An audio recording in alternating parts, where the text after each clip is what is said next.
automotive embedded systems are the one where electronics take control over the mechanical system. Electronics is taking the control over the mechanical system. The presence of automotive embedded system in a vehicle varies with a simple mirror and wiper control to complex airbag controller and anti-lock brake system ABS that is related to your automotive embedded system are normally built around the microcontrollers or DSPs or hybrid of the two and are generally known as electronic control units. With respect to embedded systems, if you may use microcontrollers or DSPs or combination of microcontroller and DSPs to get the proper results. That is related to electronic units. The number of embedded controllers in the ordinary vehicle varies from 20 to 40, whereas luxury vehicles like Mercedes and BMW will be having more than 70 to 100 numbers of embedded controllers. Still more than 100 also you have in many of the electronic devices. Government regulations on fuel economy, environmental factors and emission standards and increasing the customer demand on the safety, comfort and infotainment forces the automotive manufacturers just to opt for sophisticated embedded control units within the vehicle. Within the vehicle only they are providing the good sophistication with respect to the electronic devices. The first embedded system used in automotive application was the microprocessor based fuel injection system introduced by the Volkswagen 1600 in 1968. First electronic device introduced to the automotive electronic devices is the first one is Volkswagen. It is for the fuel injection. And inner working of automotive embedded system we can see one by one. The automotive electronic control units used in the automotive embedded industry can be broadly classified into two. That is, one is high speed electronic control units. That is, these are deployed in critical controls until requiring the fast response. If you want a fast response at that time, you can go for the electronic control units, because in real time always see, whenever we are going for the automotive devices like electronic control control automation and any of the automotive devices, always it should be a real time, because whenever the brake has to be applied, it should be applied within a microseconds or milliseconds, because if you are delaying that time, it may cause a bigger disaster with respect to the human who is present in that vehicle. That's why always it will be a critical with respect to the control aspects. Okay, they include fuel injection system, anti-lock brake system, engine control, electronic throttle and steering control, transmission control unit and central control unit. These are the main high-speed electronic control devices. It should be controlled in a real time always. Okay, next one more part is low-speed electronic control units. These are deployed in applications where response time is not so critical. Response time is not much critical with respect to these type of applications. What all those, that also we'll see. They generally are built around low-cost microprocessor or microcontroller and digital signal processors. Audio controller, see if in any delay occurs with respect to playing the audios or music, no problem. Passenger and driver door locks if smaller delay is there, then also no problem. Door glass controller, if you are not able to open the doors properly, that is also no problem.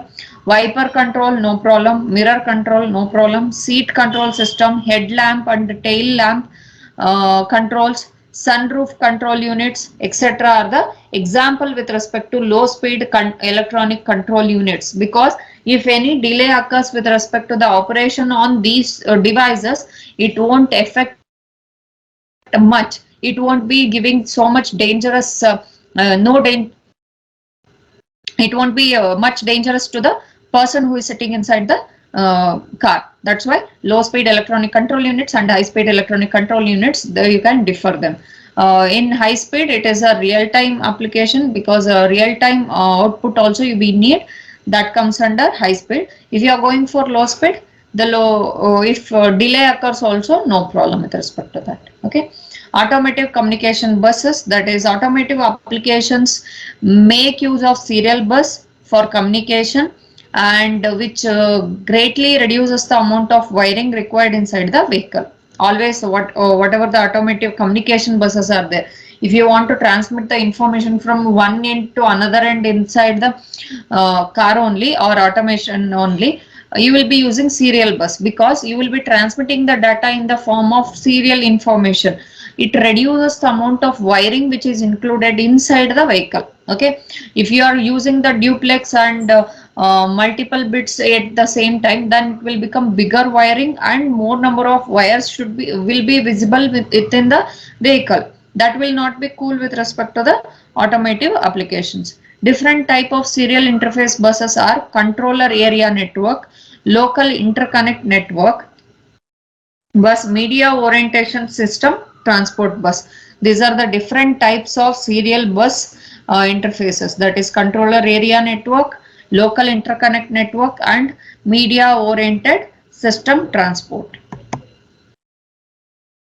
If you are going for controller area network, that is CAN, CAN bus was originally proposed by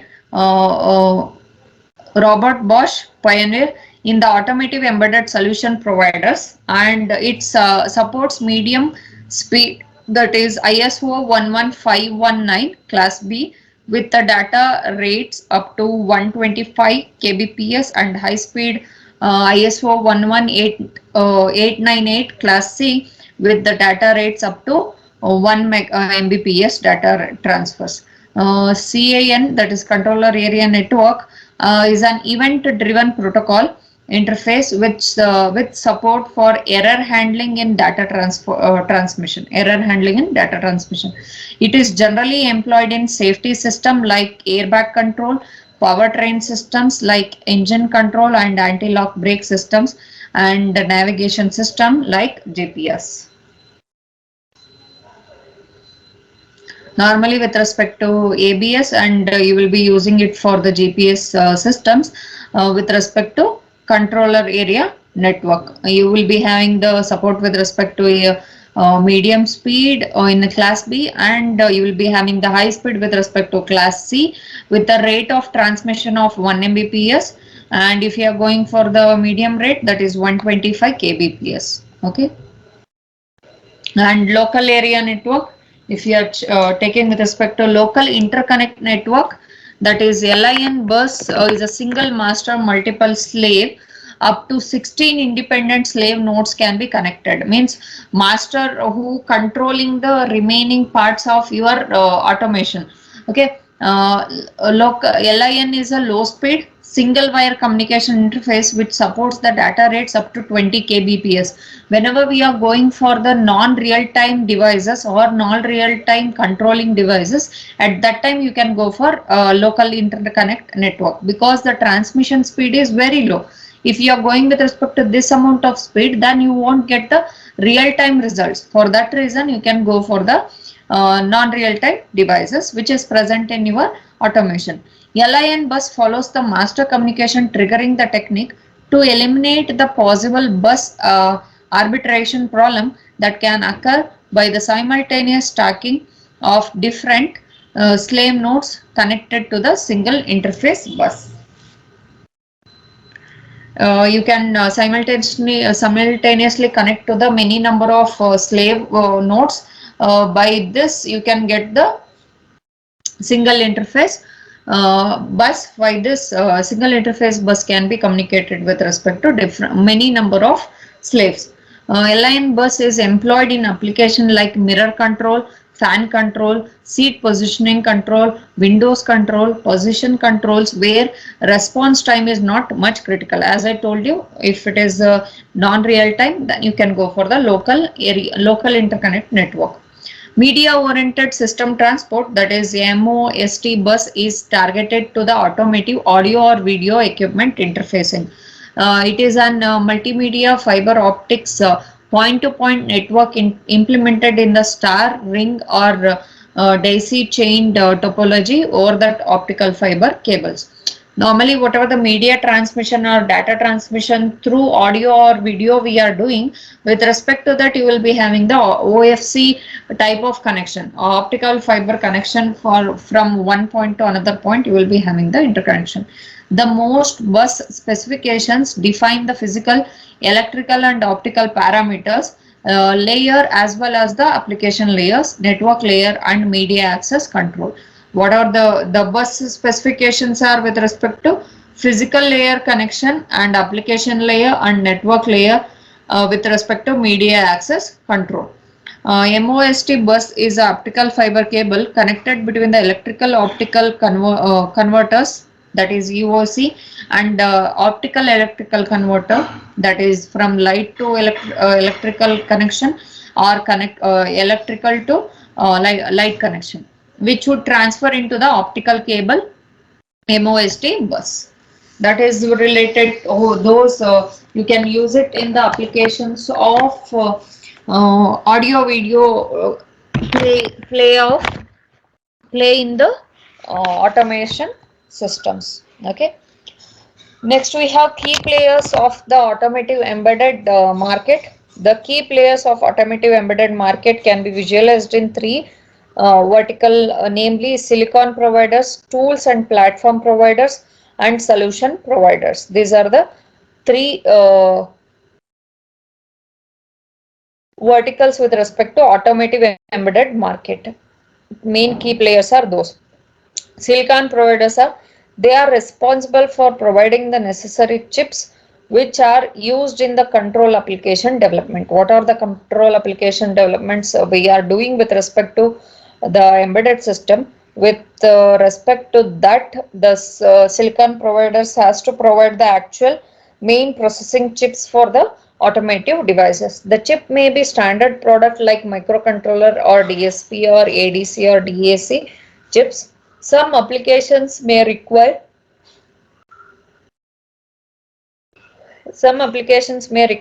specific chips, and they are mentioned as application specific integrated chips, ASIC. The leading silicon provides in the automotive industry are analog devices, Xilinx, Atmel, Maxim, Dolos, and NXP Semiconductors, Renesas, and Texas Instrumentation, Fujitsu, and Infineon, and NEC, etc. These are the different companies which will provide the silicon base or silicon chips for the application implementation into your automotive devices. Okay. And tools and platform provider, they are manufacturers and suppliers of various kinds of development tools and real-time embedded operating systems for developing and debugging the different control units related application. Different type of mm, control units, what all there, directly they will be providing you with respect to the manufacturing of platforms and tools. Tools fall into two categories, namely embedded software application development tools and embedded hardware development tools. Sometimes the silicon suppliers provide the development suites for application development using their chips. See, whenever they are providing the silicon chips, with respect to that only they are developing their applications. It should always suitable with respect to the application, with respect to the chips. For that reason, whatever the silicon suppliers are there, they will be providing the platform for the application development also. The third party suppliers may also provide the development kits and libraries. Both they can provide. See, whenever we are developing, always we should know what type of programming we are using, what type of application we are generating, what all the type of libraries we can use, what all the type of instructions we can use. All those things we should know. That's why they will be providing the development kits and also libraries. Okay, some of the leading suppliers of tools and platforms in automotive embedded applications are ENEA and the MathWorks, MATLAB, Keel Software, and Luther, Batch, and Art. ISAN and Microsoft, etc. are the main application development tools. Okay, and solution providers, they supply original equipment manufacturer and complete solution for automotive application, making use of the chips, platforms and different development tools. The major players of this domain, Bosch Automotive and DNSO and Automotive and Infosys Technologies and Delphi, etc. These are the main solution providers with respect to your automotive devices. Next, we have hardware software co-design and program modeling. See how we can do parallelly hardware development and parallelly software development, and how we can implement the program and how we can write the program with respect to our embedded system. That we'll see in this topic. With respect to this hardware software co-design, first we should understand what is the main part with respect to how we can do parallelly the designing of hardware and software part. In traditional embedded system development approach, the hardware software partitioning is done at the earlier stage only. Means whenever we are designing the embedded system, at that time only we will be knowing that what is the hardware part, what is the software part. Okay, we'll be separating or segregating the parts of hardware and software. See, engineer from the software group take care of the software architecture development and implementation, whereas engineers of the hardware group will be responsible for building the hardware requirement for the product. Okay, there is less interaction between the two teams. What all the hardware part teams are there, they will be doing their own work. If we have a software part teams, they will be doing their own work. They won't be having much interaction with respect to them. They may do either serially or parallelly. See, sometimes the programming part or software development part will be waiting till the hardware is developed, because sometimes you won't be knowing how the interconnection with respect to hardwares are done and how we have to write the program. For that reason, they will wait for the completion of hardware implementation, then they will generate, they will go on writing the software program. Okay, that was serially. If we are going for parallelly, you already know the architecture of the hardware. By that, you will be doing the hardware implementation also, and you will be developing the software also. That is parallel function. Once the hardware and software are ready, the integration is performed. After both hardware and software are ready, the integration means combining the hardware and the increasing competition in commercial market and need for the reduced time to market. The product calls for novel approach for embedded system design, in which the hardware and software are co-developed instead of independently developing the both. Okay, so to reduce the time to market means what? From the design to the selling part, in between, what is the amount of time we are taking to design your hardware and software, that you can reduce it if we are developing the hardware and software parallelly. That is related to hardware software co-design. With respect to this same, during the co-design process, the product requirements captured from the customer are converted into system level needs or processing requirements. See, with respect to co-design process, you will be seeing with respect to what all the product requirements are there, what all the needs of the customer, and how we can implement that one in the hardware or software. At this point of the time, it is not segregated as either hardware requirement or software requirement. Instead, it is specified as the functional requirements. Means, see, customer wants to implement his own application, but we don't know how to implement it. Only we know that what function they want. It can be implemented as a hardware or it can be implemented as a software. You have to decide which way you want to implement it, like hardware or software. Okay, the system level processing requirements are then transferred into functions, which can be simulated and verified against the performance and functionality. Function has to be represented as a process, and then you have to simulate it and verify it with respect to performance.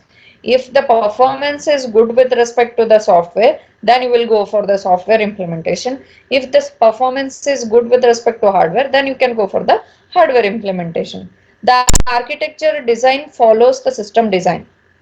The partition of system level processing requirements into hardware and software takes place during the architecture design phase. Okay, each system level processing requirement is mapped as either hardware and or software requirement. You can go with respect to hardware or software requirements. The partitioning is performed based on the hardware and software trade-offs. The partitioning will be done on the basis of hardware and software trade-offs. Means how much amount of you can implement in the software, how much amount of components you can implement in the hardware. All those things you will be verifying with respect to trade-offs. Okay. The architectural design results in the detailed behavioral description of the hardware requirements and the defined definition of the software requirement for the hardware. With respect to, see, what all the hardware requirements are there, what all the software requirements are there with respect to the hardware, all those things we have to see and check with respect to behavioral descriptions. Okay, the process requirement behavior is usually captured using the computational model. The model represents the software processing requirements are translated into firmware implementation using the programming languages. See, you will be having the what all the processing requirements are there with respect to behavior, and you will be capturing the computational models, and you will be seeing with respect to how we can translate them into a firmware implementation using the programming languages. The fundamental issues in hardware and software code, fundamental issues in hardware software code design are selecting the model. What type of model we are selecting with respect to this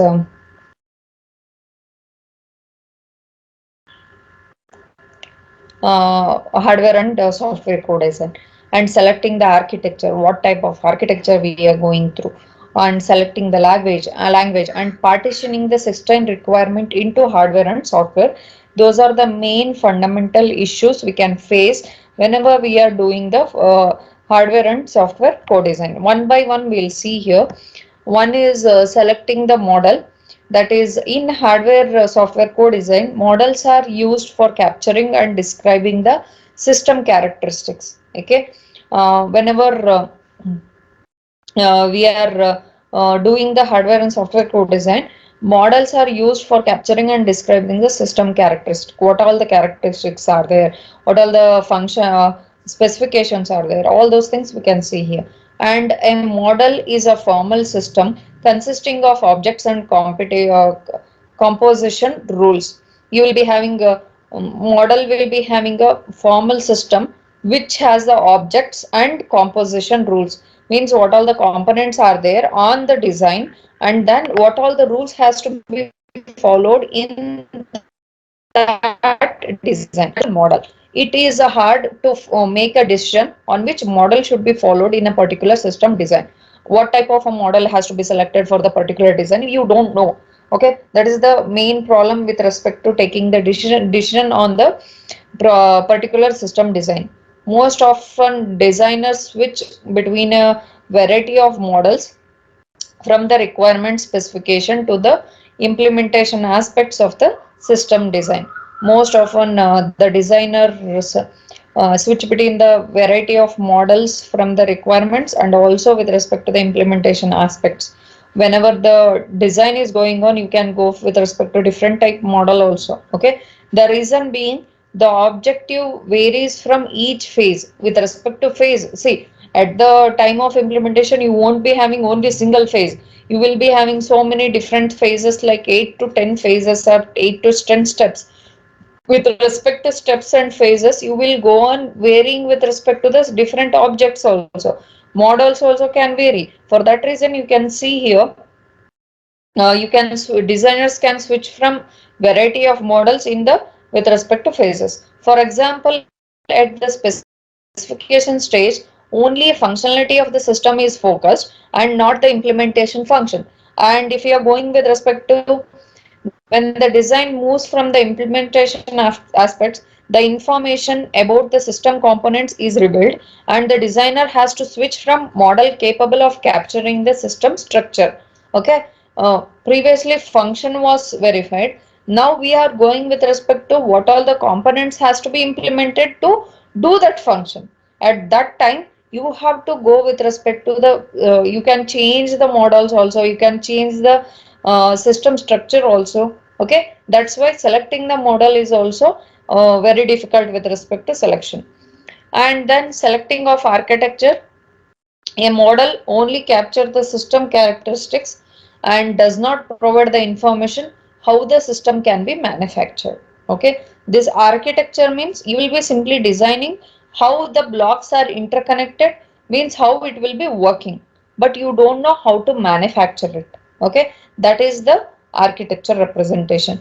The architecture specifies how a system is going to implement in terms of the number of types of different components and the interconnection among them, how to interconnect them and how to give the interconnection among them.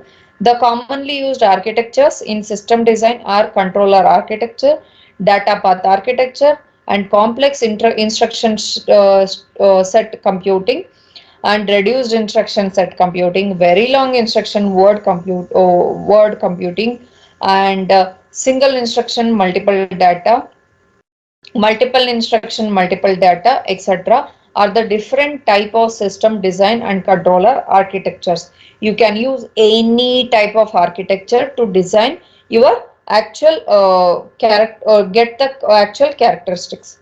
Some of them fall into application specific architecture class like controller architecture, while other fall into either general purpose architecture class like CISC, RISC, etc., and parallel processing classes like VLIW and SIMD, MIMD, etc. These are the different type of architectures we can design with respect to the characteristics of the your yeah, embedded system. Okay. The controller architecture implies that finite state machine models using the state register and two combinational circuits. You can go with respect to controller architecture. The state register holds the present state and the combinational circuits implement the logic for the next state and output. The data path architecture is best suited for implementing the data flow graph model where the output is generated as a result of a set of predefined computations on the input data. The data path architecture we can see here is the best suited for implementing the data flow graph model where the output is generated as a result of a set of predefined computations of the input data. That is what all the input data we are going to give, and what all the output connections will be there. All those are representing with respect to connections with respect to data transmission. That you will be having the data path architecture. A data path represents the channel between the input and output. Okay, how they are interconnected. That data path also has to be represented in the architecture. Okay, the data path may contain register, counters, register files, memories, and ports along with the high-speed architecture units. Ports connect the data path to multiple buses. Most of the time, the arithmetic units are connected in parallel with the pipelining support for bringing the high performance. To get the high performance, we are going to get the um, arithmetic units to connect in the parallel, because parallelly if you are communicating or transmitting the data, then high speed results will be you will be getting. Okay, and next we have the finite state machine data path architecture.